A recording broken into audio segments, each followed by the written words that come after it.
This is Victoria Fedulova with a short story called Unprepared. Wind, cool.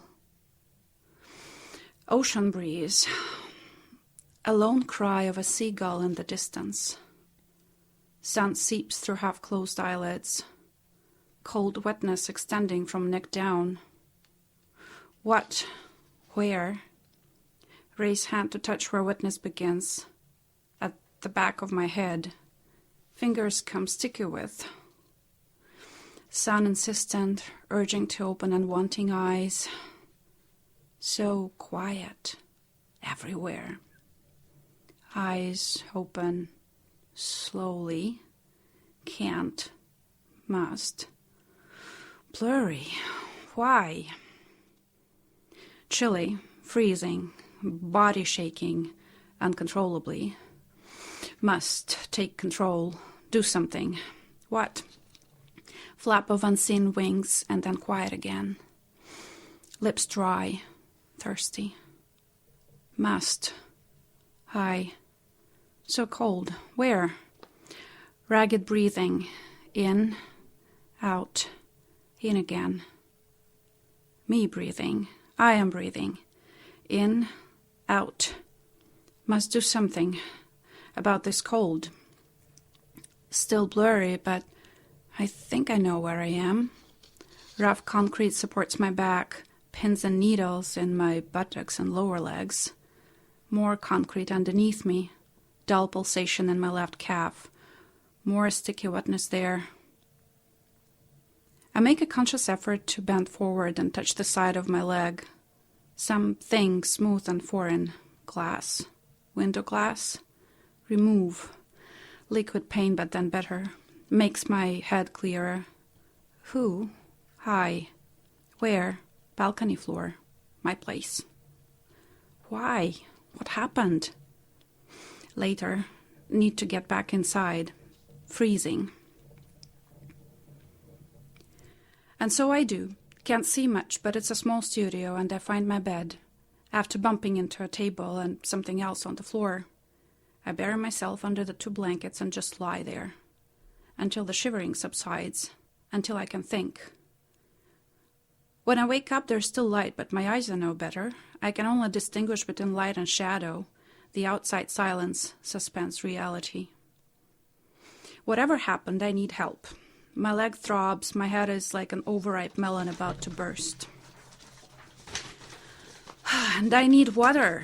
Slowly I get up and make my way to the kitchen sink as I trace the wall with my fingertips and then use the kitchen counter to support my weight. I open the tap, but nothing. So I think some more. There's a bit of orange juice in the fridge and some apples. The leftovers from my undemanding bachelor life. Outside is still quiet. No sounds of traffic, not even a seagull's squawk. After my frugal meal, I get dressed. I was wearing my PJs when. And go around knocking on my neighbors' doors. Slowly, holding onto the walls of the hall. It's a narrow space, and there is nothing to obstruct my unsure movements. At least there should be nothing, but I managed to trip over some debris I cannot see. Probably a ceiling fixture, judging by the sound it makes when I kick it. Nobody answers their door. I expected that much, judging by the lack of. Wow. You must have felt devastated, did you? You bet. You know, if I had been you, I would have probably dialed 911. Well, try using a touch phone when you can't see a thing. Right. And the line would have been down anyway. Did you understand what was happening by then? It is pointless to build hypotheses about why. So I don't. All I know is I have to find help. Or at least find other people. I have probably gone blind from the blow to my head. Temporarily, I hope. And I'm aware I cannot do much to survive without water or food. Moving around my tiny studio on the floor hall is one thing. Going outside is another. How did you feel back then? Lonely? Scared? Scared? Yes. Lonely? No more than usual. Didn't you think it was dangerous to go outside? I knew it was, but I didn't see any other option. Forgive my asking, but there are some who don't believe you were able to move around in the area. In your condition, I mean. How did you manage it? Well, I remembered how blind guys usually have a special stick, and I thought I could find something to serve this purpose. A white cane? Yeah, only mine was blue. I used the handle from a floor mop. You know, a cheap thing from a dollar store. You would be surprised how efficient it was in the end. I managed to find my way out of the building. Not an easy thing to do, considering I'm on the top floor and I have to go down 25 flights of stairs. The set of stairs to my right is inaccessible. The door simply won't open. I have more luck using the alternate stairway. Again, there is some debris I have to carefully step over and I stumble a couple of times. On the whole, though, the way down is pretty uneventful. When I push the front door, it gives no resistance, no power, so the lock mechanism is off. I step outside and almost topple over, tripping against another unseen object that is not supposed to be where it is. Then I just sit there on the porch, straining to hear something. Did you have a plan when you decided to venture out? Not really. I was just hoping to find other people. Also, I was going to make my way to the nearest grocery store and see if I could get inside and find something to drink and eat. But how would you? These modern cities are a gridlock, right? The streets cross each other at a straight corner. I was a couple of blocks away from a major street, and then I would go down one block, cross the road, and reach a 7-Eleven. Easy peasy. At least I thought it would be. Was it? I finally raised myself from the cold concrete steps with an effort.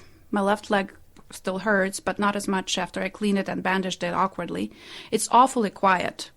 There's a light hissing noise in the distance, but this is it. Suddenly, I hear a rustle to my left. "Hello?" I say tentatively, turning towards the source of the sound. The rustle ceases. "Hello?" I say louder, not knowing what to think. I realize how helpless I am, with nothing to protect myself except a plastic mop handle. A stray animal? A cat or a raccoon, maybe? Oh, they even found a cougar roaming the streets that same day they rescued you. I can't tell you what it was. All I know is it was there and gone. I pulled myself together and started my audacious trip, cautiously lifting my feet to avoid obstacles and stepping down and up the curb. So did you find that grocery? I turned left at Denman. I need to keep on walking, crawling, for one more block and then cross the street. But when I reach the intersection, I find something terrifying. There is no pavement where the road used to be. I try to gauge the size of the unexpected pothole, but my cane finds no purchase. All I detect is a void where I was going to put my foot just a moment ago. The hissing pipe is closer, and my nostrils are assaulted by a stench coming out from the pothole. Sewage, probably. I'm also becoming aware of other smells: seaweed, fish, and a vague note of decay whiff from the direction of English Bay.